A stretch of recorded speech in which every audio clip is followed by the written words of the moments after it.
ನಮಸ್ತೆ ಸ್ನೇಹಿತರೆ, ಇವತ್ತು ಚಿಕ್ಸ್ ಮತ್ತೆ ಬಂದಿದೆ. ತುಂಬ ದಿವಸದ ನಂತರ ಕೋಳಿ ಬರ್ತಾಯಿದೆ ನೋಡ್ರಿ ನಮ್ಮ ಶೆಡ್ಗೆ. ಇವನ ಹೆಸರು ಕೆಂಪೇಗೌಡ.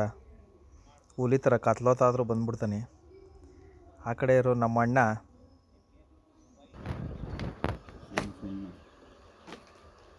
ನೋಡಿ, ಚಿಕ್ಸು ಬ್ರೂಡಿಂಗು ಹೀಟು ಹಾಕಿದ್ದೀವಿ. ತುಂಬ ದಿವಸದ ನಂತರ ಗೋಲ್ಡ್ ಕಲರ್ ಇರೋ ಚಿಕ್ಸು ಕೊನೆಗೆ ವೈಟ್ ಆಗಿಬಿಡುತ್ತೆ.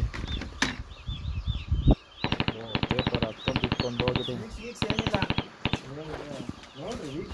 ಒಂದು ನಾನೇನಪ್ಪೋ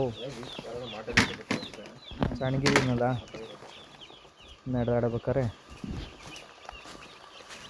ಆಗಿದೆ ಸ್ನೇಹಿತರೆ. ರೇಟಲ್ಲಿ ಎಣಿಸ್ತಾ ಮರಿನೆಲ್ಲ ಹಾಕಿದ್ದೀನಿ. ತುಂಬ ಸಣ್ಣಗಿದ್ದೀನಲ್ವ, ಇನ್ನೂ ಬೇಗನೆ ಬರ್ತಿದ್ದೆ.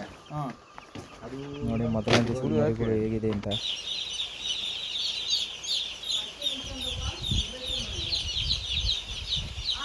ನೋಡಿ